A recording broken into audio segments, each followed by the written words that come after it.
really active on the cancer. Yeah. All right. Welcome, everybody. Thank you for coming to the second event in the series Labor in Palestine. Before starting the event proper, I want to remind you that there's a petition here that you can sign on the way out.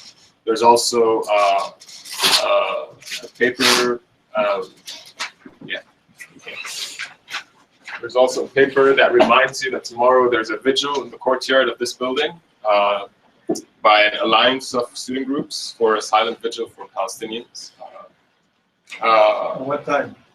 11:45 to 12:15. So around noon. Okay. So again, thank you for coming. I'm sure by the end of the event today, if you have not already signed, you'll sign the petition. So this is an initiative done by GSOC members for BDS, graduate students, and this is the second event in the series, as we've mentioned. So let me, we're delighted to have been able to invite Leila Farsakh and Suzanne Adely to speak to us about the role of American organized labor in the struggle for racial and economic justice in Palestine in particular. And allow me to introduce our speakers now. Leila Farsakh is an associate professor at the University of Massachusetts, Boston.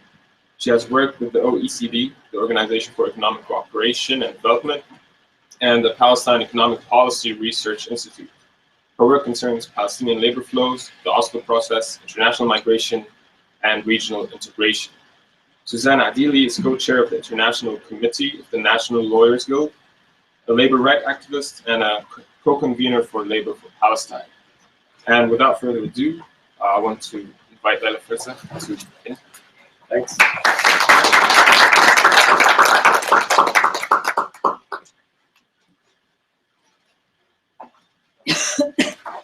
Thank you very much for inviting me. It's an honor and a pleasure to be here in New York and NYU. You've asked me to talk about Palestinian labor, and this is really where my first book and research was about.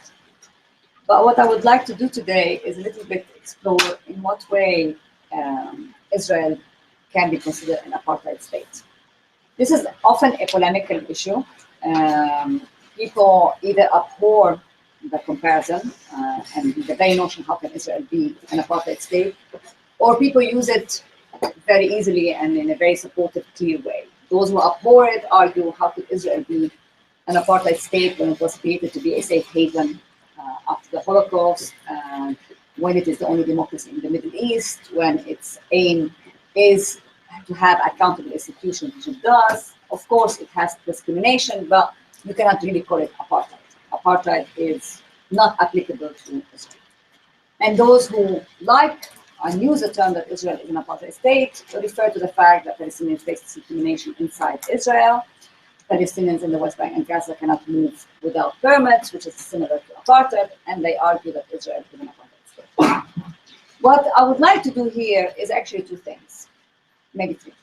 First, I'd like, first of all, to address why is it an important question and why is it important to be careful in using the apartheid analogy. I think it's an important analogy. I think it's applicable, and I argue that Israel did not intend ever to be an apartheid state, but it has become an apartheid state. And it particularly has become an apartheid state, paradoxically, with the Oslo peace process, because of the way that Israel tried to deal with the issue of Palestinian demography and labor, because of the way that Israel dealt with the question of the land, and the way by which Israel dealt with the question of the political rights of the Palestinians. Because in order to understand apartheid, and how Israel became apartheid, we need to define what is apartheid. And often people, when they think of apartheid, they just think the fact that the black in South Africa were meeting discrimination, were prevented from being in certain areas, were confined to certain Bantustans. But apartheid in South Africa was really composed of three elements. All elements to do with trying, with a settler colonial state, in that case, white South Africa, trying to deal with the problem of a majority of native population, that it also needed economically. And in the case of apartheid South Africa, when they introduced apartheid in 1948, it was the creation of the State of Israel at the same time. The apartheid system was a state-sanctioned apparatus that was composed of three elements. The first element was the fact that the natives were confined to only 13% of the land of the whole of South Africa. So that's the first element. The fact that, and this confiscation of the natives' land happened already much before. It happened in 1911, but in 1948, that was codified as law, that the natives can be confined only to 13% of their land.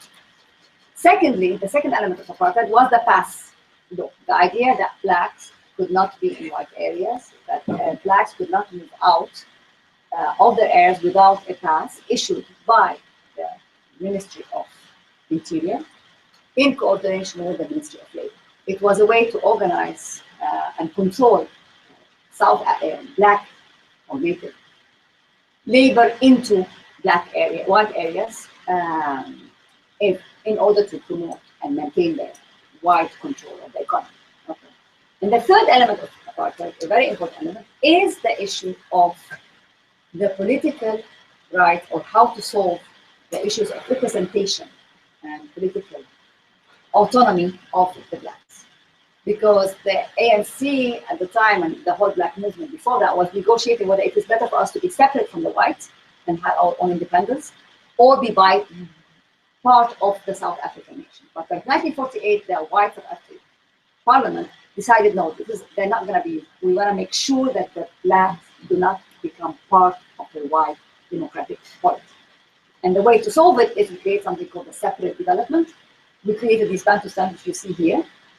They produced 4 laws between 1951 and 1976, in which the blacks were told that they're going to be confined into 10 Bantustans.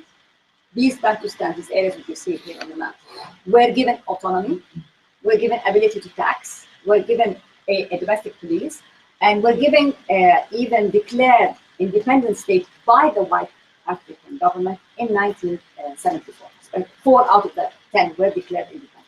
So the idea of apartheid is not only that we confine the native population to specific territories, but also that we bestow on them a certain independence. And this way, we ensure that there's a separate development, and we ensure that they don't intervene in the wide democratic process. Okay? So coming to the Palestinian case, how can this be apartheid in Israel? And I think the very beginning, because I have to also remind everybody that the apartheid analogy is not new. It has been raised in the 1970s. It has been discussed in the 1980s. It has been silenced in the all through the late 80s and 90s. And after the failure of the Oslo Process, we find a revival of it. So in the Palestinian context, whenever an Israeli context, whenever we start talking about this analogy, the very first point is to start with the issue of colonialism. Okay? Because I think by now Israeli historians, sociologists, agree that Israel's foundation is colonial, in the sense that Israel was founded on the principle of the white settled community that came and settled a land already inhabited by somebody else. A very important work by Gershon Shafir, already in 1989, discusses in his introduction. He says, yeah, Israel is a colonial state, and his book is all about explaining how the colonial foundation of Israel were created. In other words, how a settler community came from Europe, settled in Palestine, and wanted to create a unique and Jewish state. But he acknowledged there that this foundation that is colonial does not make it automatically an apartheid state, because Israel, at its foundation, decided to do something that the white South Africans did not do. And that's basically what to do with the natives and what to do with the land. And according to Shafir already then, he said, Israel did not take an apartheid route, largely for two reasons. One is that it wanted the land without the people. Whereas in white South Africa, the white South Africa needed the black labor in order to produce the South African economy.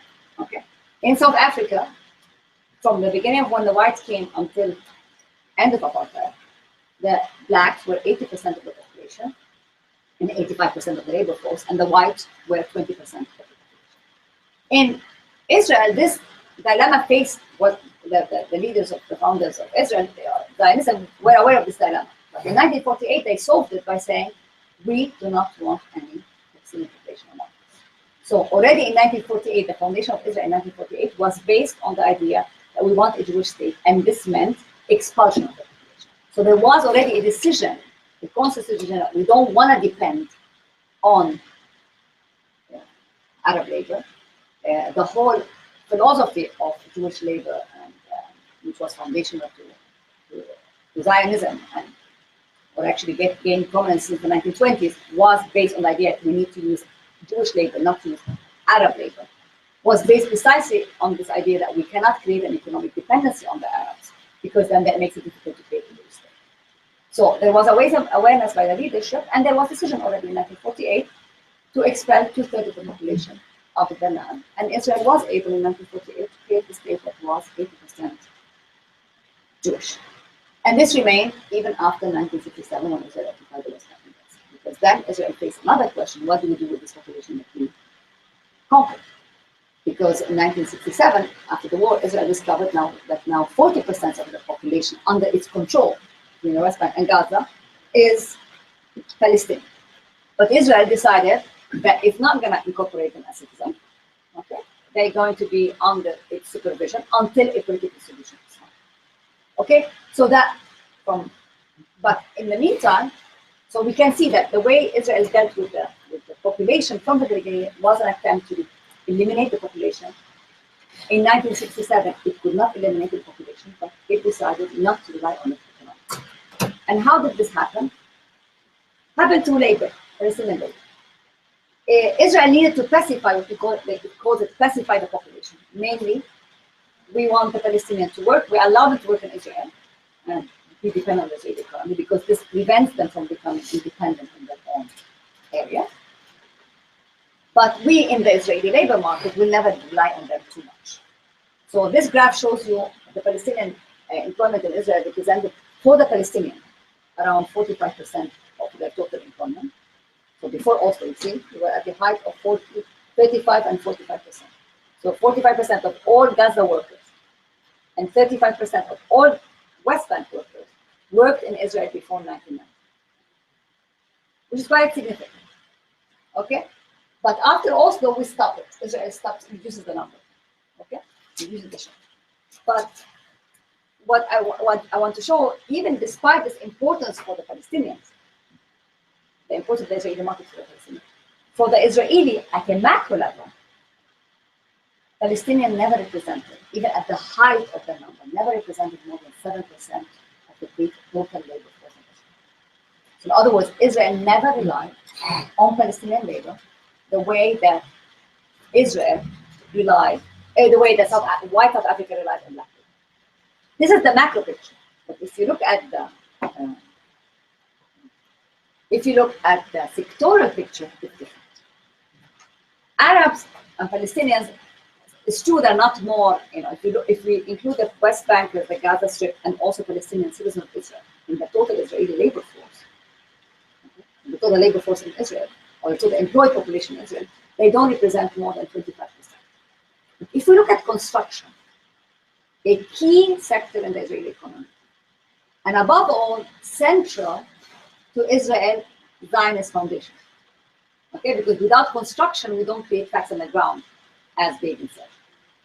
We see something very interesting. If you look here at this graph, in 1970, Jewish labor represented 70% of all those who worked in the construction sector. But if you look at 1987, you see that Jewish labor is around 30%, and 70% is Arab labor. This includes Israeli Palestinians who are still in Israel, and Palestinians from the West Bank. Palestinians from the West Bank, up until 1990, represented over 50% of all those building Israeli houses This includes in the settlements as well as inside the city. So at a sectoral level, Palestinian labor is significant. And it's particularly significant because, as I said, construction symbolically is very important.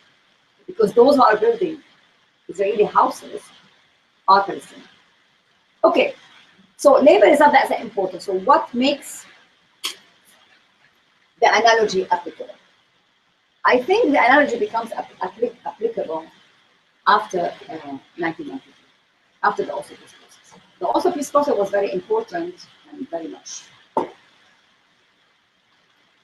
attacked. Many people consider it to be a failure, definitely also failed, but also brought something very important and very revolutionary in mind. It was a bad deal for the Palestinians, but it was an excellent deal for the Israelis, at least in the short run. I don't know about the long run. But what is revolutionary about it, it was the first time ever that the Zionist movement accepted and acknowledged that there are Palestinians living on the land with whom they have to share the land. Before 1993, Israel never talked about the term Palestinian. It did not exist in the Hebrew dictionary. They were Arabs. These were Arabs living in the West Bank and Gaza, needing a solution with joy. But with also and the acknowledgement of the PLO as the representative of the Palestinian people, and Rabin made a speech, and the one when they signed the Oslo Accord in Washington on the 13th of September 1993, Rabin said he acknowledged the Palestinians and he acknowledged that he has to share with them the land. He meant by that the West Bank. That's very important, but this recognition also in the Israeli establishment was, okay, now we recognize that we have to admit that there are Palestinians and the Palestinians recognize us as a Jewish state, or they recognize the existence of the state of Israel, and you have resolution 242. What does it mean recognizing now the Palestinians? And here's the issue. Everybody, the Palestinians went into the negotiation thinking they would get out of it eventually a two-state solution. The international consensus is that the only solution to the Israeli-Palestinian conflict is the two-state solution. Oslo promised to set the pace for achieving this state. By 2002, we have the quartet, the UN, the quartet meaning the US, the United Nations, the US, Europe, recognizing that a Palestinian state is a right to the Palestinian and is a necessity for peace. Okay. And we have in 2012, the Palestinian state admitted as a non-state member of the UN. So we have this full recognition of the Palestinian state and the importance of a two-state solution. But what we found on the ground, has happened over the past 20 years, is actually an institutionalization of an apartheid theory. And how is it? This happened through the three elements that are central to any apartheid system, namely, what do you do with the land? What do you do with the people and labor? And what do you do with issues of political?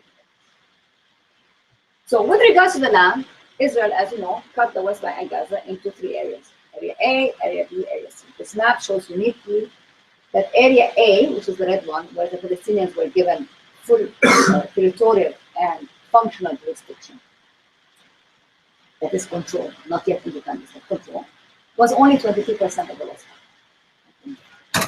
Areas B are Palestinians were given, the PA was given responsibility over the population, but not over the land and over security. And that represents around 22%. And over Area C, which is the yellow you see on this map, Israel had full jurisdiction.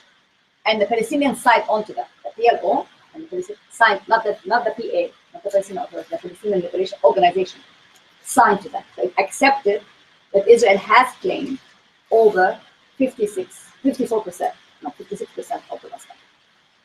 This territorial fragmentation, this is problematic because, as you can see with this map, it cut the West Bank into unconnected areas. Meanwhile, Israel continued to build settlements. Settlements is central to Israel's appropriation of Palestine. In South Africa, the way they appropriated the land, they set up it. You gave them Bantustan on 13% of the land, and that's it. But the way Israel appropriated the land and tries to have a claim over the West Bank right now is through settlement. And what we see that during the Oslo process, although Oslo said that the territorial integrity of the West Bank and Gaza Strip could be preserved, we don't say anything about settlement, but we did say that territorial integrity of the West Bank and Gaza Strip to be preserved, de facto Israel doubled the settler population in different regions. So as you see from this map, we can see the years. Where did they go? Okay, down here you go from 1972 until 2011.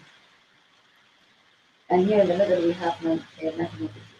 We see that before 1993 we were under 300,000 settlers in the West Bank and East Jerusalem.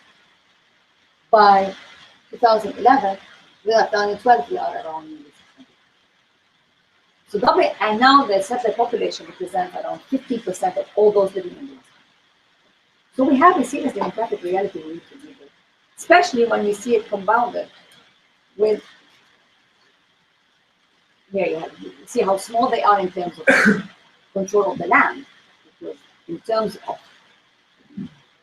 size of land in which the settlement rests, it's less than 5%. But Israel has developed the separation barrier to guarantee how much land it wants to incorporate inside Israel, has built these areas with these gray areas are areas that connect the settlements together, are all part of Area C. Has declared that, if you see the Jordan Valley, the demilitarized zone, and it has some settlement that Israel has full control over it. It's also part of Area C. Okay. Has built these bypass roads, like blue bypass roads, that Palestinians are not allowed to use. Israelis are allowed to use, and they are the ones that connect the settlements inside into Israel. So if you are in Ara'el, if you are in a settlement here in the Jordan Valley, you're taking the highway, you don't see any Palestinians, you go straight to Jerusalem, you go straight to Tel Aviv. It takes you less than an hour. Easier than walking around and driving around in New York. Okay? That's not used by the Palestinians, it's used by the Israelis. Okay? And it created this system of checkpoints, okay, to protect its security. But this system of checkpoints de facto has blocked Palestinian areas from one another. Israel at any point can impose closure. Closure were introduced with Oslo. Were first introduced in 1990, but in Oslo they got institutionalized in the sense that the Palestinians signed to the fact that Israel said, I decide alone when do I need to close the areas, Israeli areas to protect myself. Given that Area C represented 56% of the land, having these checkpoints meant that to cut the north of the West Bank from the center, from the south, and from the east at any time. And indeed, Israel, during the Oslo Process, shut down the West Bank for 450 days between 1994 and 1999. Okay. So the checkpoint is also something that was used in South Africa. And it was used precisely to regulate population movement. In South Africa, it was to regulate labor movement, which is also population movement. In Israel and Palestine, it was used to regulate people's movement. So on the land issue, so what we see is a territorial fragmentation of the West Bank and Gaza, okay, and continuous Israeli control of the land. With regards to labor and population, the past system, or in the Palestinian context called the permit system, became very analogous to the past system. The permits were first introduced by Israel in Gaza in 1988, and in the West Bank in 1990, with the Gulf War, the US Gulf War on the last in 1990. But with the Oslo Process, they got written in the document. Got written in the document that Israel would issue permits for any Palestinian seeking to leave Palestinian areas and enter into Israel. So in other words, the permits became the document by which Palestinians can move outside their areas. If you combine the permits with the checkpoints and the fact that Israel controls 56% of the West Bank, we're not even talking about inside Israel, you de facto are regulating Palestinian movement according to permits issued by an Israeli Ministry of Defense. In South Africa, it was also issued by a Ministry of Defense plus a Ministry of Labor. In the Israeli context, the Ministry of Labor has some leverage, but not much, because what we find in the Israeli context is that they continue to avoid relying on Palestinian labor, but they use tools used in South Africa for regulating population movements. Okay. So we have the permit, We have the territorial fragmentation. Now we come to the last point, the political question. What do you do with the population? Is what the Palestinians have right now Bantustan or a state? The Palestinians since 2000, 3, 4, started arguing what we have is Bantustan. As I say, no, it's not the Bantustan. Why are they Bantustans? Palestinians have been activists and also some politicians, that we cannot move out of these areas without permits issued by Israel. We cannot get into Israel, we cannot get into Jordan without passing an Israeli checkpoint. Okay, these are not sustainable economically. The Palestinian economy today relies on aid. Aid represents 20% of its GDP. Okay? The situation in the West Bank is much better than in Gaza for 2 reasons. Because Gaza is under siege and does not get aid. The West Bank is not under siege and gets aid. Plus, now the situation is calm. Israel is allowing more labor people and work in Israeli systems. Okay, so this dependence on aid we also found in the Bantustan of South Africa. The difference was they did not depend on international aid because the international community refused to recognize Apartheid. They depended on aid coming from the white government. The white government gave aid to these Bantustans. In the Palestinian case, the one who's giving the aid is the international community. And why? Because the international community has endorsed the idea of the Palestinian state and the idea of the two-state solution. So, but de facto what Palestinians have on the ground is something unsustainable without that aid, and which is still at the mercy of Israel. So, does this mean that Palestinians have a state or have a state? Here is the tricky thing, because on the ground, what we see materially and economically, Palestinians have autonomy, but they don't have sovereignty. Like in South Africa. The difference, though, in South Africa, the international community never recognized these Bantustans as viable states. Also because the ANC, in other words, the political representative of the natives, argued, we want a democratic South Africa. In the Israeli-Palestinian context, the situation is more tricky because the international community already, since UN Resolution 181 in 1947, said the solution in Palestine is partition, not unity.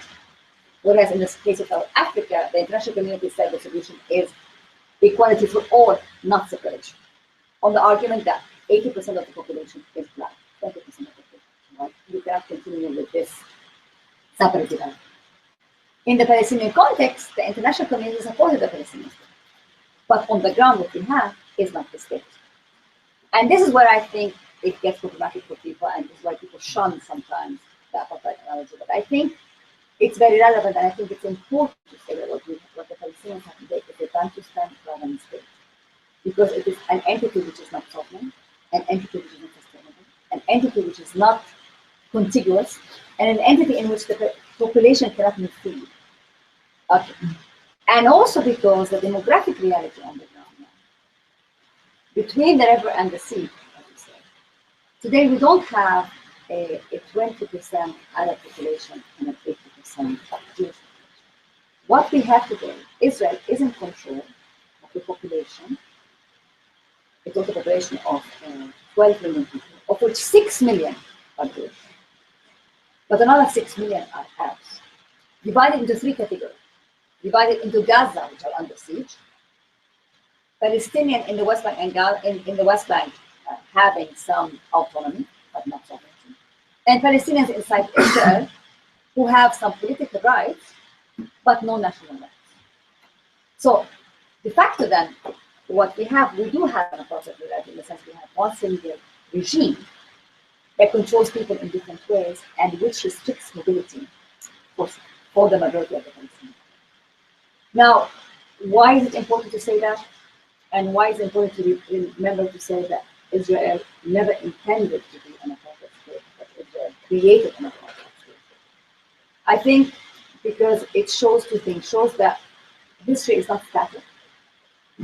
And, you know, the outcome we have today is a result of a certain political strategy, but also certain economic development and a certain population development that do not correspond with the political strategy that has been announced, and which are forcing on us to rethink the political strategy. For 50 years, or for 40, no, to be more exact, since 1974, for 40 years, the Palestinians have said, we accept the partition solution. For 20 years, the plan has been to have a two-state solution. But the outcome of an agreement like Oslo shows that the two-state solution is dead, and you need to think of a different solution. Because the separate development, the separation between Palestine and Israel did not happen, despite all what Israel is saying, despite the checkpoint, despite the permits. Israel did not get separated from the Palestinians. It dominates the Palestinians. It doesn't see the Palestinians, but it is controlling the Palestinians. And at the same time, Palestinians do not have rights, and in any context in which people don't have rights, at one point they're going to rebel. So I think this is what is very useful about an apartheid analogy. It allows us to see that how do we come to such a reality, and what do we need to do to overcome it. I'll stop at this point.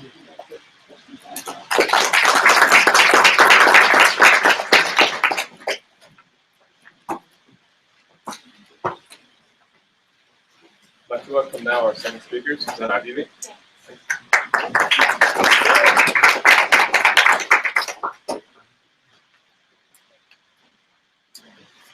Somebody keep me time? Yes. Okay, because I don't want to take too much away from the discussion, so I'm trying to okay, so I am here representing Labour for Palestine. Yeah, so as the person who introduces yet mentioned, I am a global labor activist, but my history is more as a Palestine solidarity activist, which is something that I have been doing in the US like probably since my teenage years. And I didn't really start to sort of engage formally in the US labor movement until after law school, and I've been doing it sort of mainly in international capacity, representing actually the UAW. But I did have exposure to the labor movement. My father was a teamster, shop steward actually, who worked in a factory up in Yonkers that had a workforce of mainly Arab workers, Pakistani workers, and other foreign workers. And while the labor movement was very much a part of my life, being that the union was basically the most stabilizing force for our family, for the ability for us to sort of live and have social mobility, etc.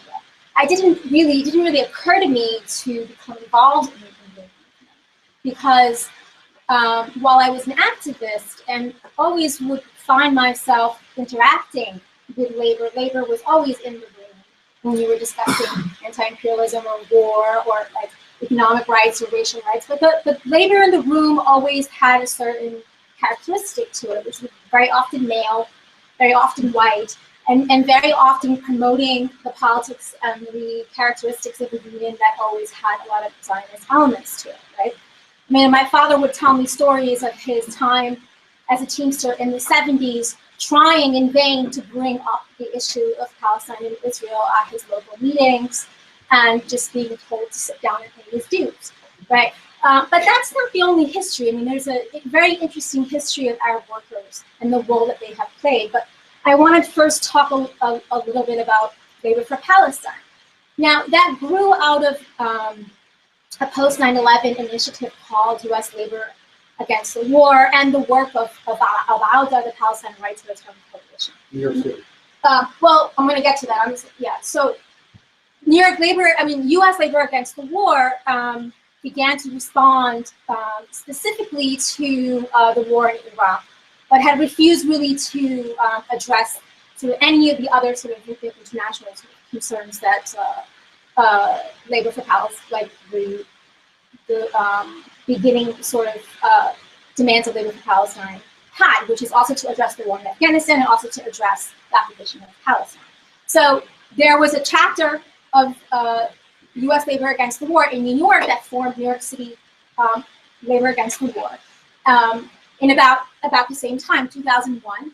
And in 2004, at the National Convention of Al-Awda Palestine Right to Return Coalition, Labor for Palestine was found as sort of a joint effort of Al-Awda and Labor for Palestine. Al-Awda New York would eventually become its own entity outside of the national, just because of what our focus was about, etc.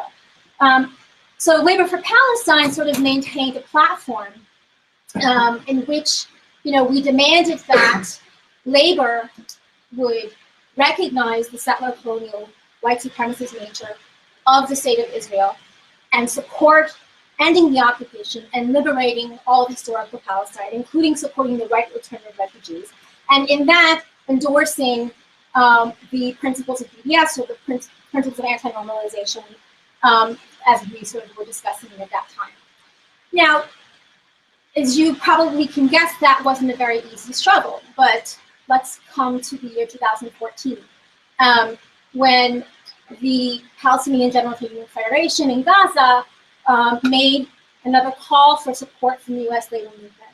And Labor for Palestine answered that call with a statement condemning the bombing in Gaza, but also putting forth the principles that that we brought to the table from our inception, as I just mentioned.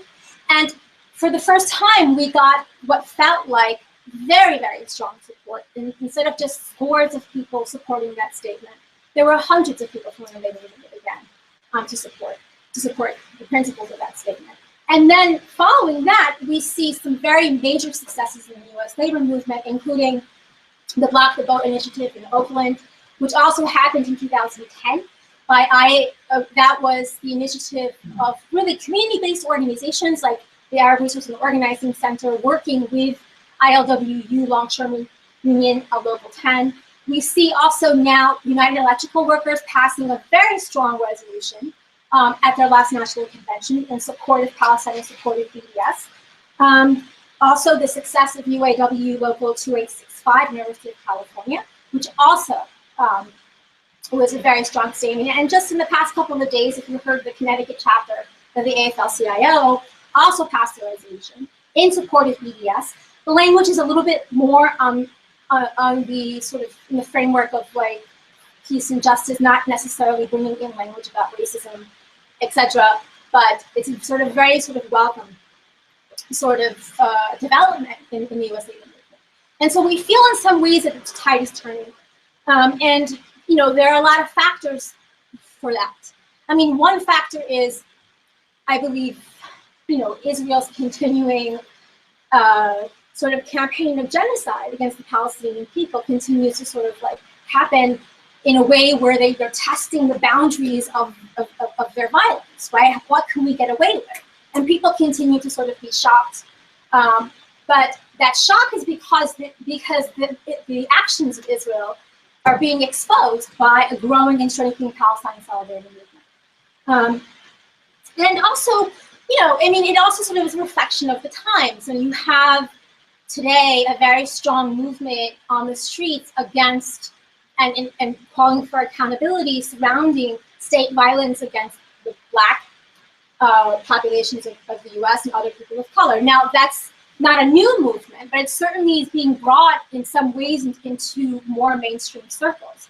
And having workforces made up of more people of color and leadership and unions made up of more people of color, beginning to see the connections between the racism being exposed in the United States to the racism that is being exposed surrounding the occupation of Palestine. Now, I'll get back to those, but I just kind of wanted to make a couple of points about the history of the US labor movement in connection to Zionism. And I want to just mention sort of a couple of pieces that you might be interested in reading. There's an article called How the US Labor Movement Influenced US Policy around Israel. And it's by Peter Hahn, and it was published in 2001 in a book called Empire and Revolution, the United States and the Third World since 1945. That is a very particularly interesting piece, and it breaks down a lot of detail about different US labor unions and labor entities and their role in supporting the growth, the building of the Israeli state. And also mentioned that Labor for Palestine will be actually publishing an article in the next issue of American Studies Quarterly. Michael Letwin, who is here, was the main author of that, with contributions from myself and Jaime Vélez, who is a longtime MTA worker. And that is he's going to talk more about sort of the history of U.S. labor and Zionism and resistance to it in the more recent decades. But so 2 points basically about this history. In many ways, in what I've learned from Peter Hahn's piece is that Israelis specifically came to the United States. Their leaders like Golda Meir and others came to the United States specifically to target U.S. labor entities, to try to persuade them to invest in the growth of the Israeli state, and to act as a mouthpiece for Israel in a way where certain labor unions and labor councils specifically set up to support Israel acted as a Israeli lobby in the United States in the 30s and in the 50s, specifically reaching out to President Eisenhower and President Truman to try and push them to support Israel more than they were supporting them before, to increase their funding, to increase political support for Israel. So that's, and Peter Hahn really sort of breaks down how that happened in the 30s and the 50s. But the other point I want to make about the support for Zionism in the U.S. labor movement is that it wasn't automatic, right? I mean, especially in the 30s, you had a lot of progressive principles and ideals within the U.S. labor movement. And there wasn't an automatic support, in particularly among Jewish workers, to support Israel. Because they did sort of see themselves what the knowing sort of what was happening, they did view what was happening as oppressive. But that began to change. But not necessarily just change. I mean, that began to change because they were increasingly able to sort of build sympathy among workers, particularly to the victims of the Holocaust. And they also, continued in this campaign of bringing Histadrut officials and Israeli officials to come and really sort of ferment this relationship with the U.S. labor movement. But the change that we see in the U.S. labor movement moving more towards Zionism didn't exist in a vacuum. It coincided with other changes in the U.S. labor movement. And in particularly what I'm trying to get at is that they were not just moving more towards supporting Israel and supporting Zionism, they were moving more towards supporting all of the U.S. imperial lines.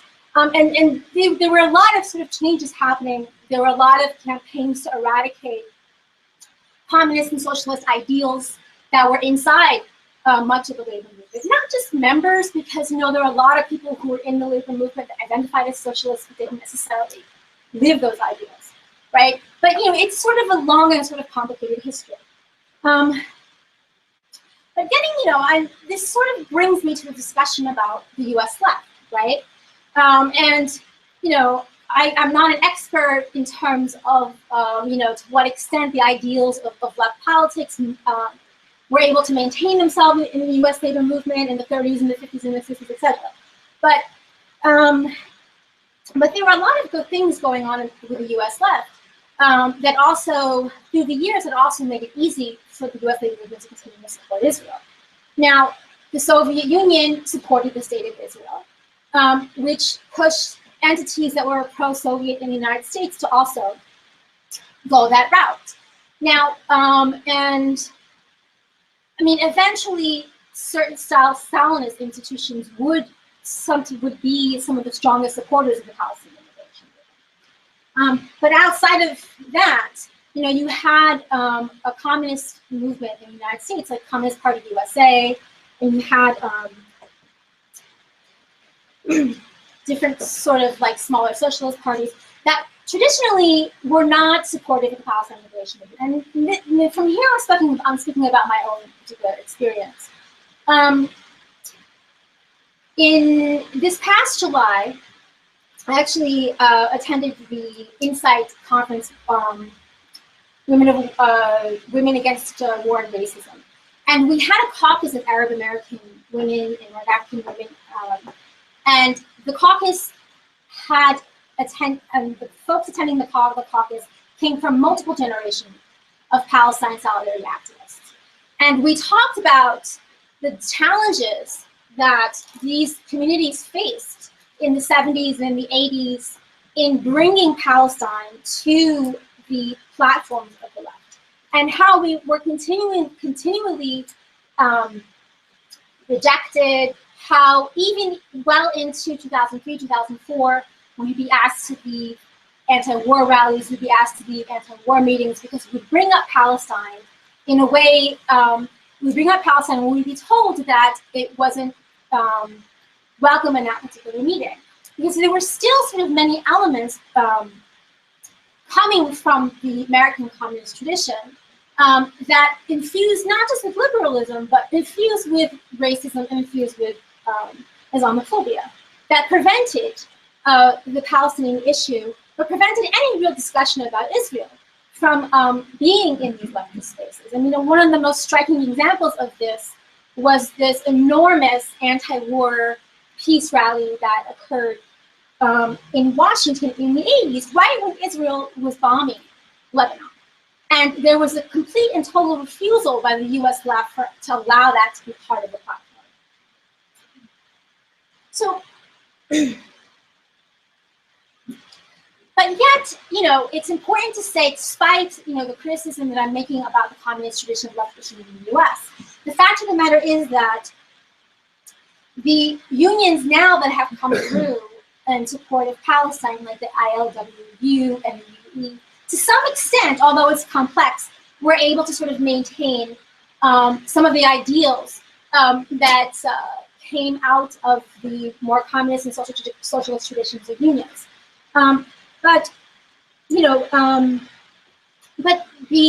fact that a union like UE was able to sort of pass a resolution like the one that we saw about 2 months ago, it's not just because of that tradition, but it's also because they sort of maintain, in a lot of ways, an institution that allows for more sort of democratic, sort of pluralistic types of discussion and debate within sort of their larger institution, which is not something that we see in all sort of labor institutions in the United States. And I think it's sort of a very sort of important point about how we're going to be able in the future to sort of succeed in bringing more of the U.S. labor movement in support of Palestinian liberation, in support of BDS. I think it speaks not just to BDS itself, but it also speaks to the very sort of character and nature of the U.S. labor movement. Instead of just sort of accepting the same sort of hierarchical sort of role that big union institutions can play, how can we help to sort of build pluralistic and sort of democratic spaces within these institutions, so that people who have anti-racist ideals can bring the questions like the occupation of Palestine to debate, to a forum, so that ideas like that can be built and can be fermented. Now, I want to just talk a little bit about the UAW, which, in the title of this this is sponsored by one of the UAW locals, or a caucus that's part of the UAW local. So I did work for the UAW, and I'm not going to talk necessarily about my experience with them, but I want to talk about the history of the UAW in the late 1960s and the early 70s that involved, I think, what was probably one of the most important periods of U.S. labor movement, which is the emergence of the Black Revolutionary Auto Union, and the very sort of militant, anti-racist actions and organizations that sort of came from tens of thousands of millions of Black auto workers in the Detroit plants, and other plants, but mainly the Detroit plants, like the Dodge plant there was the Dodge Revolutionary movement, which I think is sort of more well known than some of the other sort of formations that were also created at the same time in other sort of supply chains, etc. At the same time, you had thousands of Arab auto workers who were also in the Dodge plant, also in the Ford plant, also in the Chrysler plant. And the black workers and the Arab auto workers were facing very much the same challenges and conditions, being discriminated against on the shop floor, being forced to take on the most unsafe jobs, basically sort of feeling the brunt of the speed ups that were put forth in order to increase production, in exploitative sort of ways that actually really resemble the production of automobiles that you see happening in many parts of the global South now. And they also both sort of understood that the leadership of the UAW was not there to represent them, and was not sort of listening to their demand, to their needs, and to their grievances, etc. And so the Black Revolutionary Auto League was a formation that began in the late 60s, which created many, which organized several sort of wildcat strikes to oppose these conditions, and did frame it around the language of white supremacy and capitalism. Now you would begin to see Arab workers organizing in the same way, both inspired by what the Black Revolutionary Auto League was doing, but also inspired by the reality of their own conditions. And I want to actually show you, this is a pamphlet from the 1974 UAW Constitutional Convention. And this is a pamphlet that the Arab American Workers' Caucus had distributed, calling for better working conditions, calling for a more democratic direct vote within the union, calling for rights for racial and ethnic minorities, and demanding that the UAW divest from Israeli bonds. And this caucus sort of came about after already several actions of wildcat strikes that Arab workers and protests and rallies that Arab workers and the Arab community had organized to demand divestment from the Israeli bonds and to demand better working conditions. And it would lead to the UAW actually selling off a large chunk of the bonds that they had in possession of that year, because there were many work stoppages that happened as a result of this. And this is sort of a very radical document and very sort of radical demands at a time, you know, when they were not just emboldened by the presence of the Black Revolutionary Auto League movement around them, but also, you know, feeling a lot of support from sort of very other militant social movements that were happening in the US at that time. And support from the Black Panthers, support from SNCC. And they would talk about this, I can just leave this here if people want to see it later. And they would eventually sort of talk about this, an account of the years that the Arab workers began to organize around this issue.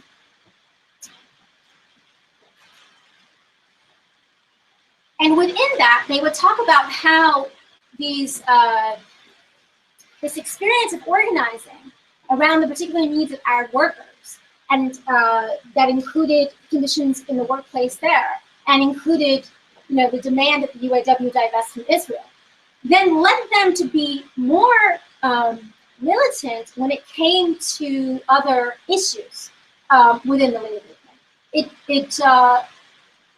led to them participating in wildcat strikes that did not have to do with divesting from Israeli bonds. They participated in wildcat strikes that would support the demands of Black workers, that support the demands of rank and file workers, of those workers that were fired for unionizing. So it was sort of, and those accounts, if you read them, they sort of very much sort of reiterate that what their experience taught them, that organizing around these issues really meant that they had to integrate themselves into the US labor movement.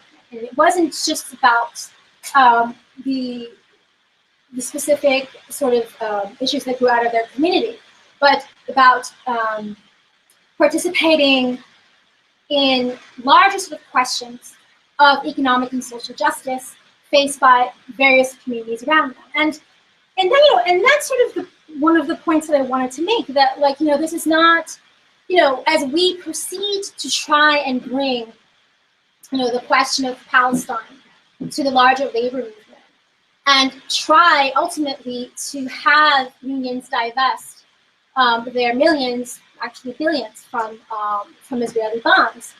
That it's not just about framing issues of the BDS movement and what it's gained and why we do it and its principles. It's really about nurturing the democratic and pluralistic nature of unions, right? And I wanted to just speak to just a couple of experiences. I was called by some colleagues who know me in my capacity as a global labor activist to participate in organizing an event to commemorate the massacre of the South African mine workers.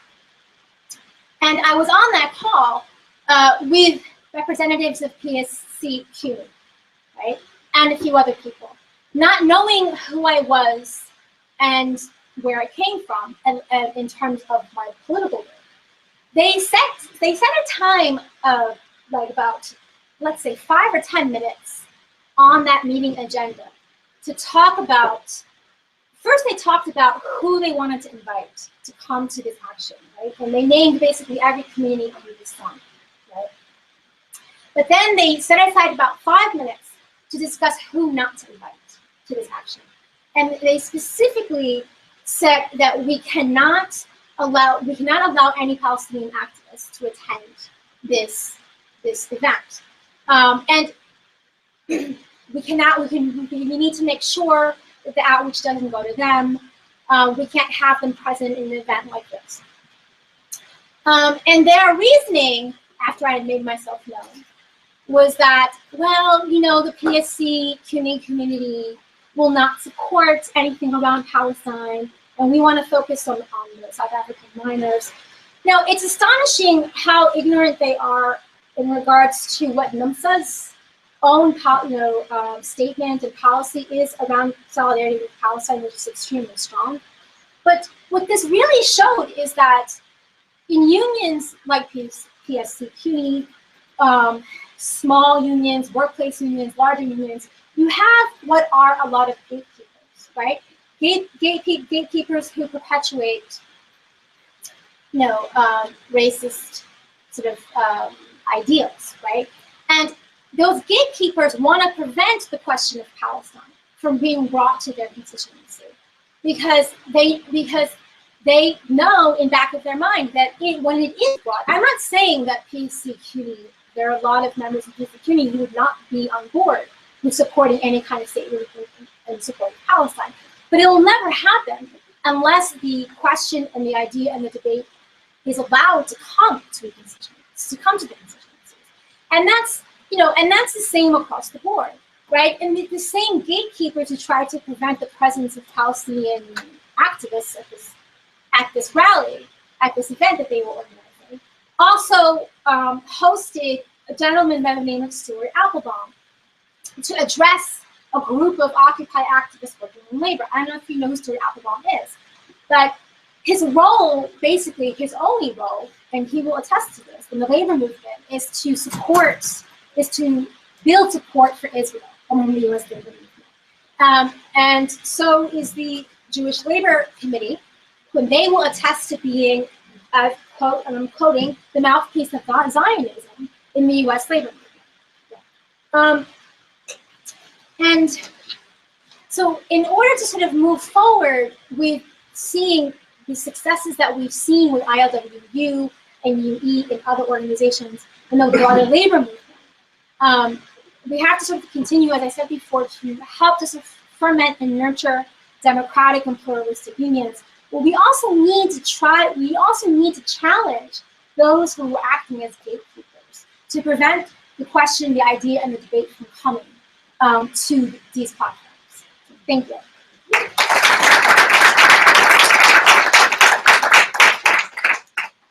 We have some time to field some questions. Raise your hand.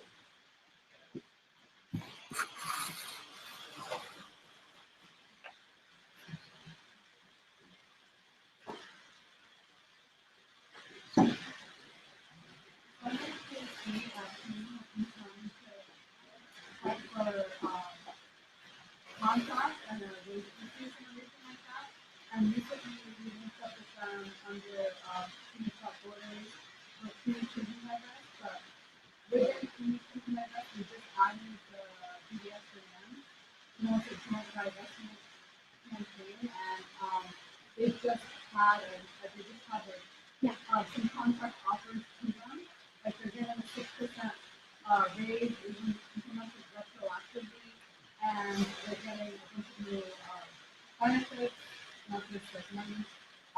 And we're worried, like, not only are they going to back off because they're still negotiating, but if it's just becoming third world for them, because now BDS is going to be involved in house and the third world. At least all of them happening during like the last week, actually. We just not expect that, their support right now. Anymore. Well, I can't speak to the broadband PSC community, right?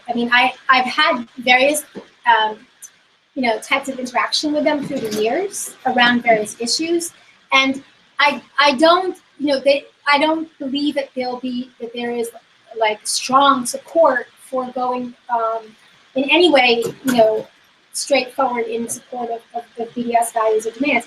But at the same time, I didn't,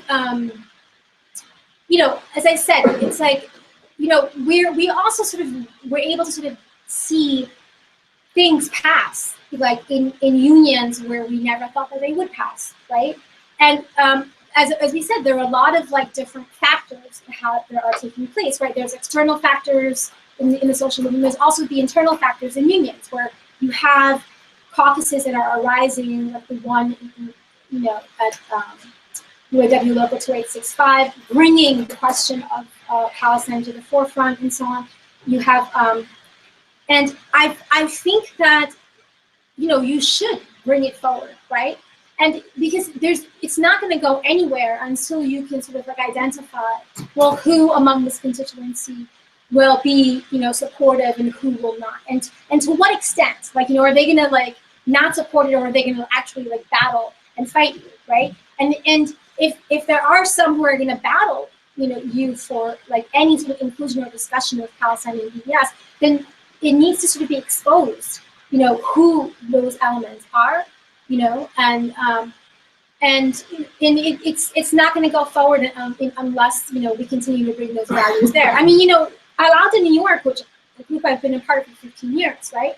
We would call for right of return and BDS, years before it was accepted, even in all of the Palestinian solidarity organizations, but it was our philosophy that, we don't move from our principles, right? Because if we move from our principles, then the ideas will no longer sort of be out there, right? And I think that especially is important in the labor movement, right? Because these gatekeepers have prevented us from even just bringing the language of those principles, to the labor platforms, right? And so that's what we'll really have to continue to push.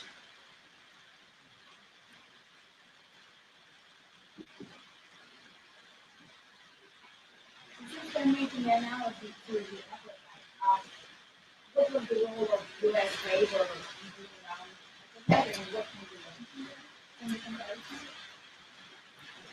Well, I think it's actually quite embarrassing, really. Because it really wasn't, they didn't play such a strong role, except for certain unions, right? And bringing again the ILWU, International Longshoremen Union Local 10, in the 1980s, they had an 11-day work stoppage, refusing to load cargo on a plane, on a boat headed to South Africa, right? And that was sort of one of the most important sort of militant actions, I think, against South African apartheid that we see. But and there were other sort of efforts, like I think in local unions, in some city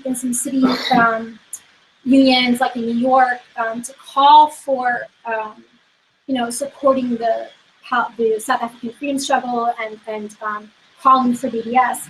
But from what I remember historically, but maybe others have more information. It wasn't as strong as as folks think that it was. Yeah, I mean, I think the South African example with regards to labor activism is a very interesting question, but I think we should also see it in the context of what happened to the labor movement in general, be it in South Africa or also in the US, and the whole point of labor activism. Labor activism was very important in the height of the labor activism was really in the 30s and 40s and up until the 60s. But after that, it becomes, because the whole economic structure changes. You don't have the same weight of labor movements, especially as that you had before in the 1970s. Now, in the Palestinian context, I don't think we can learn much because the labor movement, especially because the labor movement in Palestine has been weak, partly because of the nature of the struggle. But Palestinian workers were working in Israel and had, when at the height when you had around 100,000 Palestinian working in Israel, and you had maybe 40% of the Palestinian employed force working in Israel, there was some attempt to get some rights within the Israeli system, so you could get some rights to equal pay, to pension, to minimum wages, and these struggles did well in the 1970s and 80s, largely because of some organizations, some NGOs like Leila Farsakh, which was quite helpful, and some Palestinian organizing. But since Oslo, this also got weakened because the Palestinian trade union is co-opted, has less labor working in Israel with which it can mobilize this. And also the whole permit system changed the way by which workers could unite to organize. But I think the larger question is how the economic structure changed. You can no longer have the same type of union that were much easier to organize along the car industry. Today you don't have it. It's much more subcontracted, much more segmented. So the type of activism has to happen differently and in a much more innovative way, which I think it's starting to happen, but it cannot happen the same way.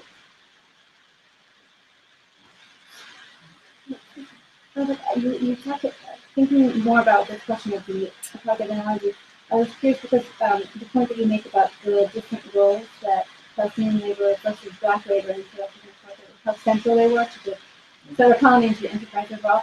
I was wondering how you saw that the relatively negligible, although in particular industries not, but overall, the relatively negligible role that Palestinian labor plays for Israel. How do you see that in relation to the BDS movement, and the role that solidarity activists can play outside?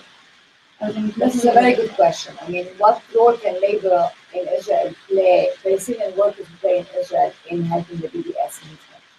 If I get you right? Well, I think, yeah, also, but I think it's sort of, so it seems like a lot of the leverage that workers have in other contexts, like in India. Yeah, the Palestinians do not have that. Yeah. The Palestinians do not have this leverage, the labor leverage, because they're also foreign workers, But I still find it fascinating that despite the entry of now, according to Israeli statistics, there is around 100,000, 20,000 foreign workers. We would have thought they replaced all the Palestinians. And yet today, the latest figure we have still 90,000 Palestinian working in Israeli settlements. And they're mostly in the settlements. It's very strange, despite the whole supply of foreign workers, only seems to be only 10,000 work in construction, whereas the majority of the Palestinian working construction. So there is, what could happen if the Palestinians stopped working in the settlements, but this will not affect Israel, will not impact Israel, will not have leverage. So this is why also the BDS movement is taking a much more global strategy, which is much more targeted to outside audience than domestic audience. Like we had a boycott of Israeli goods in the West Bank and Gaza in the first intifada in the 1980s. But nowadays, you go into the West Bank, it's full of Israeli products, and people will not work with. If they bought Israeli products, they have no means of producing anymore. At least 20 years ago, they couldn't have produced the agricultural product, they couldn't have produced the milk product. But nowadays, they don't have that capacity to do it.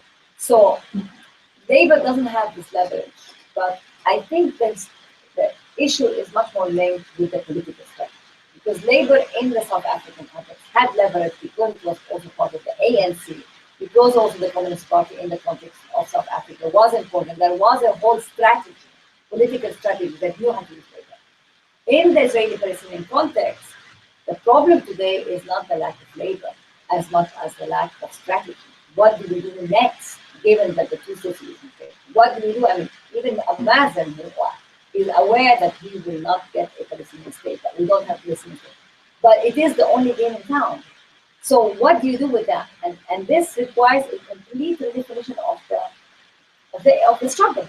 Do we continue struggling for one state? Do we struggle for a two-state? How can you have a two-state when there is no leverage, no economic, no political, no social, nothing? Palestinians today do not have any leverage. The only leverage they have is their demography.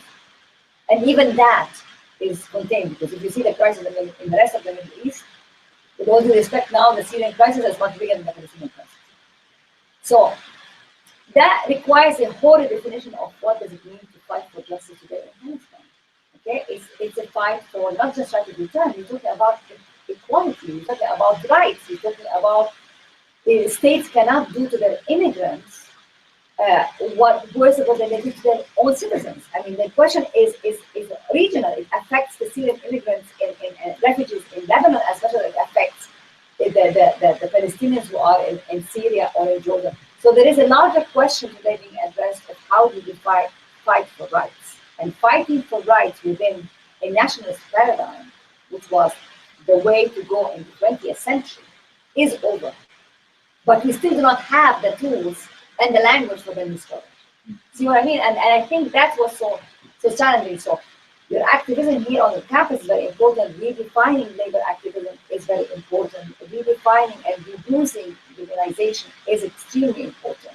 Introducing, as you're saying, pluralistic and democratic notion is very important. But I think the larger question is, how do we define a project of liberation in Palestine? And I think this cannot be addressed without also addressing the question of liberation. Also, the Israelis. It's a conversation that has to be done with the Israelis. And this is, the both societies are not prepared for it. I mean, I don't know what it will take still to do it, but this is where we are. This is the juncture. This is the juncture where we are in, because Israel is safe for the next 10 years, 20 years. But afterwards, what will it do? What will it do when 60% of the population rights? I mean, people in Gaza are not going to stay quiet for much longer. You know what? You're going to have continuous more Hamas, more ISIS. So is ISIS a solution? Even ISIS is not a solution. ISIS is a representation of the lack of solution. So I think we are in a very, very interesting, if depressing historical time, but I think it opens opportunities for doing things differently.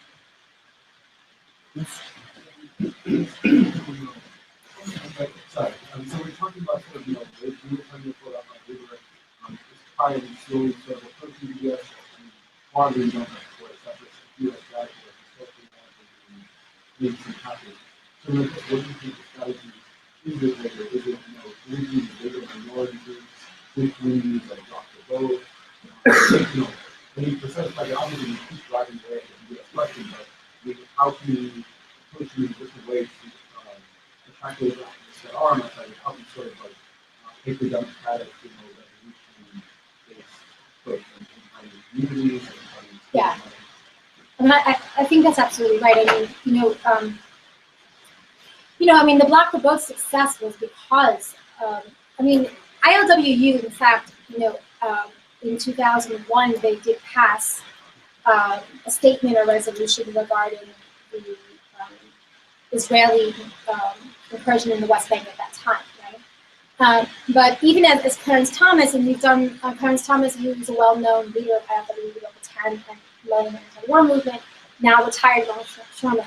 In the many talks that we've done with him, he would talk about how there is a history of the idea that international solidarity is the cornerstone of economic and social justice everywhere, right?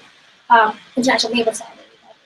but that even that, he's even struggling even to sort of like remind the new generation of Black-Showman workers that that's still the principle and like ideal of ILWU. And so they actually, in fact, have not since 2001 passed a resolution around Palestine. And in 2010, and when they were part of the Black Bill at that time, and then again in 2015, was really because only really happened because of the efforts of community-based organizations like AWAC and others that reached out to the workers and sort of talked about Palestinian cause and making those connections. And then the community set up blockades, and it was the ILWU who said that we do not cross community limits, just as much as we don't cross labor limits. And that really was the extent to the part of sort of Black Bill, I think 24 hours work stoppage. In both times it was Zim, or different versions of the Zim shape, right? And it's twofold, right? On one level, we have to continue to sort of like build again, sort of democratic spaces within institutions, whether in the form of caucus, whether demanding to sort of be heard at the conventions and institutions, and we have to continue to like force the question of Palestine, making the connections to issues like racism, which are very much being spoken about now within the labor movement because of the links that people are making between Black Lives Matter and the exploitation of Black labor, right, and of immigrant labor, right? But it also has to come from the community as well. I was telling Michael earlier that one of my good friends worked for this Bronx-based vendors organization called Vamos Unidos, right? And they were a worker-created, worker-led, informal worker-led organization based in the Bronx with offices in Queens, offices in Brooklyn, who organized around the needs of mainly Latino vendors across the city, right? And they had always supported Palestine, coming out to rallies, raising money for Gaza, despite the economic disadvantages that these vendors all live in, right? That organization is closed. It no longer exists because these workplace centers that dare to support radical politics don't get their funding, right? And that funding goes to these sort of like national sort of organizations that become increasingly more pro-employer, etc. But that's sort of a lesson really also for the Palestine solidarity movement. Like a group like Vamos that was centered on the rights of informal workers should have been on the radar of the larger Palestine solidarity movement, right? It has to sort of be like, that support has to come from all of us, right? And not just in sort of an expectation, knowing that Vamos was such a supporter of the Palestinian cause. What could we have done to sort of help sort of maintain that base and that constituency in spite of all the challenges that we're facing? Can I have a listen to Steve? What? You have your first. I don't know if I could really make a logical question or a viewing question, but we talk about the world of politics and players in politics. Only Jimmy Carter has, I think, made a mention of apartheid. He wrote a book on it. Why is it that then the rest of the politicians is also not progressive? Let's say Warren, Bernie Sanders, especially socialists, do not come, and now we talk about de Blasio, the city council speaker of New York City, Melissa Margarito, going to Israel. Can they not see the reality of apartheid, of genocide going on that would make them really not visit Israel as a form of solidarity and maybe take up, what Jimmy Carter let go? Well, Jimmy Carter got a very, very, very badly attacked when he spoke. I mean, media accused him of becoming senile. I think the campaign was particularly revealing for a president of the United States who has been treated in such a bad way in the press, which tells you, I don't think anybody has any doubt that Israel is an apartheid state. I mean, Israel itself, Olmert said it, we have to solve the problem with the Palestinians, otherwise we're going to have an apartheid reality. Olmert said it, and he was a prime minister in 2008. 2007, I think. So I don't think this is the issue. The issue is that Israel knows very well its interests. It's very well organized. It has invested. The Oslo Process has allowed. Has been the biggest success in its existence since its creation. Oslo is more important even than 67.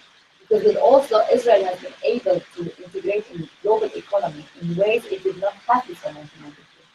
The amount of trade that it does with China, the amount of trade that it does with Europe, Israel has been able to reduce its dependence on the United States and to have some more leverage economically.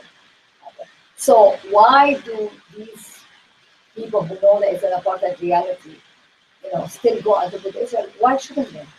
Is there a Palestinian or an Arab leverage that would allow them to hang on to it? Unfortunately not. That's what's so desperate. I mean, if the Palestinian position would be clear-cut, and if the Palestinians had more leverage to force Israel or get the support that they got, because if you think about the Palestinian in 1970, were not long. And yet, within 6 years of the creation of the PLO, the PLO president was invited to the UN. Why? Because it was a juncture where we were in support of liberation movement, it was an international conflict, it was in support against apartheid. So there was a momentum and there was a clear message from the Palestinians. Nowadays, it's much harder because there is a classification of the problem. And there is people know the situation is bad, but I don't think any politician sees that by joining the side of the Palestinian, they can gain politically, either domestically or internationally. And I think if we're going to bring it about the topic, I think this is one of the reasons why Kerry decided to go and solve the problem with Iran. Because right now we are in a situation in the Middle East, if we're going to solve anything, we need to bring other actors. And that's what we're bringing the Iranian. So you know what I mean? So the problem is not that people don't know. The question is what is the utility of using this leverage of apartheid? And I think the utility of using the apartheid analogy is very important. The active is very important in the academic because it's factual. It is there. It's not because you want to be polemical that you're saying apartheid, because the facts show that it is apartheid. But then the question, what do you do with it? And I think what we do with it is precisely show, I'm sorry, Israel did not want to be an apartheid. It became an apartheid. This means that what we have today, if we have an apartheid reality, what's the solution? Either two states, or basically you're saying one state. You're saying a political campaign for equal rights for all. That's what you're suggesting when you say it's an apartheid reality. And the question is how you're going to organize it. And this means completely new thing, which is fomenting at the base, but we still do not have this manifestation. And I actually have a comment, so I'll let the people with questions go ahead.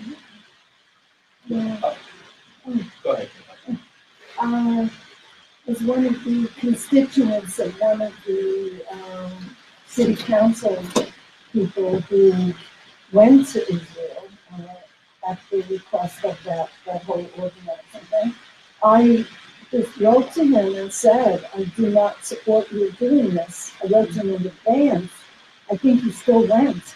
He didn't do very much. But I think that's something that the constituents of these elected officials should be letting them know somehow. I don't know how that would be organized. Yeah, but I think this is why BDS becomes a very effective tool.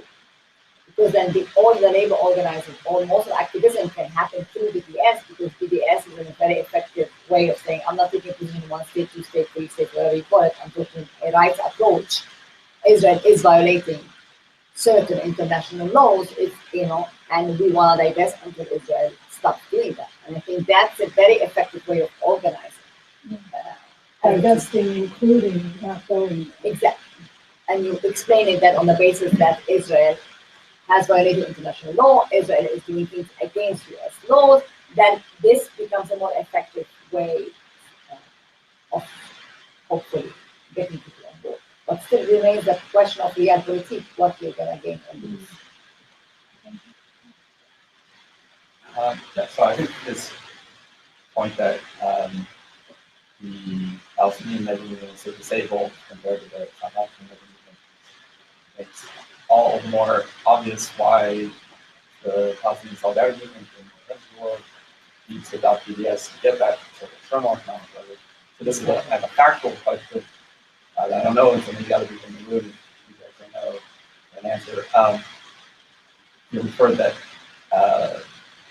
graduate, employee, and academic worker unions have been using more recent funds to push for BDS in the United States at their workplaces, which happen to be universities. So what is the extent or scope of U.S. universities' investment in Israeli assets or bonds?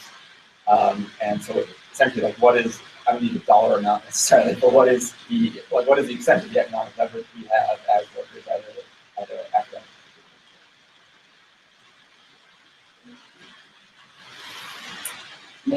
I don't have any dollar and cents like facts like that, but it's always been my understanding that that is pretty wide, like the financial connection between major universities and Israel, as are like a lot of local governments and like pensions, like facilitated by local governments and so on.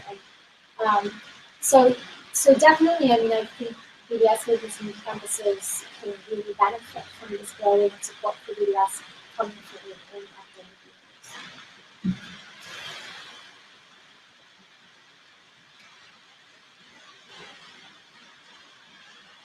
It's a comment. So I don't know if this came up because I missed the first part, but I remember growing up, one of the big exploitations that the Zionist movement would use was this romanticization of the kibbutz and agricultural workers, and it's good to see that this has died off. I wanted to talk a little bit about Leila's comment about this new phase that we're in, and I think that we're seeing in the region the failure and the disintegration of the state system being replaced by this new thing, which in some ways is kind of similar to the Zionist model, at least in its structure.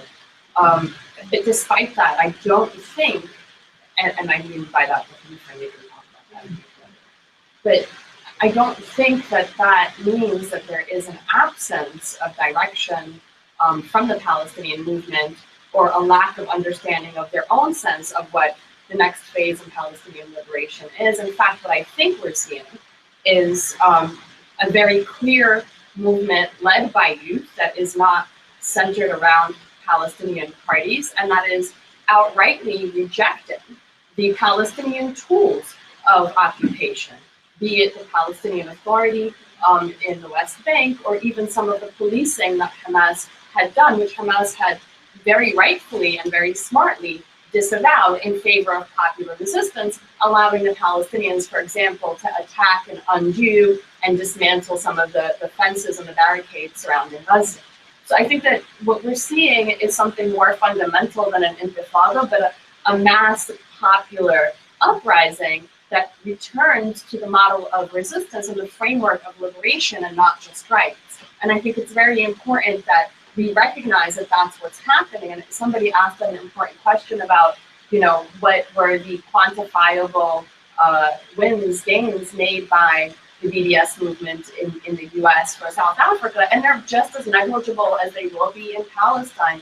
And what the thrust of the BDS movement, if I'm understanding correctly what Suzanne said and my own understanding of it, is that it gives us tools to really reshape social understanding of this kind of innate understanding movement around Palestine, and really recentering the moral compass when it comes to Palestinians. We ask the question of, if they see this is what's happening, why is it the exception? It's the exception because Palestinians are expected to withstand Israeli and Zionist violence. They're expected to live as underdogs and as third, fourth, fifth class. And so what the BDS movement does is it gives us really tangible ways to kind of recenter, I hate to use this term, but the humanity of Palestinians and their right to liberation, not just to equality, but to liberation. And I want to thank you both for this presentation very much. So my last thing is the Palestinian demands, I think, are very clear. 2/3 of the Palestinian population lives outside of Palestine. They want to go back to Palestine. I think that's a very clear demand. And what we're seeing from the Palestinians on the ground, and the fact on the ground is that there is really, in fact, a one, it's de facto one state, and it's liberation from a lot of the institutions of Zionism, colonialism, and oppression, and that's how people are operating. So I do think it's more clear. There might not be, a central body that's articulating. You misunderstood what I was trying to say. That thing was not clear. What I'm saying is there's lots of activism on the ground. There's lots of action happening, but what is not happening, what is not yet conjugated together is a clear political movement. Even, for example, BDS. BDS is a movement, but it's not a political party. Okay, the youth are very active and are rejecting the parties. And these old parties, even big members of these parties, tell you clearly today, admit you cannot anymore regard these parties. You need to create new parties. The challenge, though, from what I meant is from a practical point of view. Like, how do you bring the PLO and you have elections for the PLO so you can bring new parties? Or do you forget the PLO and you create something else? Okay, so that for Palestinians. Exactly, it's a question for Palestinians, not a question for. Right. But the Palestinians exactly are in this dilemma because there's all these. If you want to think about it, it's like the Arab uprising. People think the Arab uprising, people do not wake up one day and they say, okay, now we're going to be an uprising. It has been in the making for the past 10 years through labor and political activism from the youth, from people, from various groups, intellectuals, each one doing its part. And then at one point, the puzzles came together. And what is happening in Palestine is that we have various groups outside and inside. We have the Auda here, we have the refugees in Lebanon, the refugees in Syria, we have the Palestinian in Gaza, the various civil society action. But what is depressing at one level is that it cannot have the power that the first intifada had. Okay? Because it doesn't have the connection to the political parties the way the first intifada had. The question is how you going to translate the movement into a political force. Like, in order not to have it hijacked the way that the Egyptian revolution was hijacked. So this is the question. There is the activism, but the question is how do you translate it into a political project, a political movement that can organize, mobilize, and have weight rather than be hijacked by other forces. I'm so sorry now about this, but I think a possible argument, and I completely agree with you, especially last one, but a possible argument to that last point is the fact that it is not centered and kind of anchored by one political voice makes it more powerful and in fact more dangerous to the Zionist occupation because there isn't somebody that can kind of be negotiated with. And I think that's been one of the reasons that it's continued this long and it has had the impact that it's had. Just as an argument. I actually had a comment to sort of supplement with what your answer to Ned's question. I think that one of the main ways that universities are complicit, especially at big research universities, is endowments, right? So, and our endowments are in packages of investments. And in fact, I think that, when we're talking about how BDS or the movement for Palestinian solidarity can tie into, as you put it, this broader movement for democratizing unions and for sort of taking back unions. There's also sort of, I think, on the other end, for us as academic workers, this movement to take back universities in a sense, right? That universities are particularly they've become these corporate entities, and part of it is that they protect these investments, these endowments.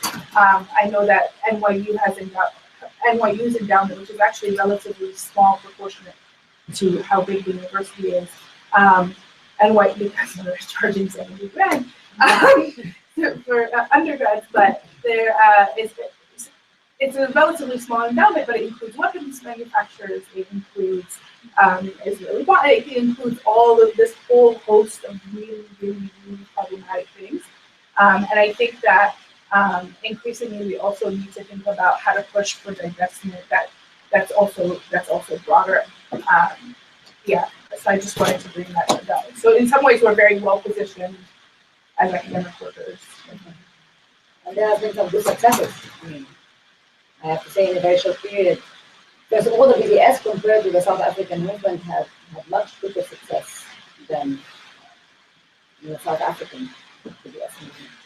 But also at the academic level in the US, there has been some good successes, whether it is the American studies, and now anthropology, so associations. So that's going to be quite important.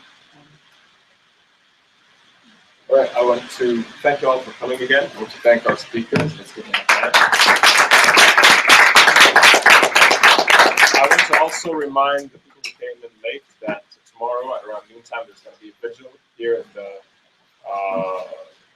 courtyard of this building, and that we have a petition to sign for graduate students at NYU calling on GSOC UAW to hold a referendum to pass to endorse BDS. Thank you all.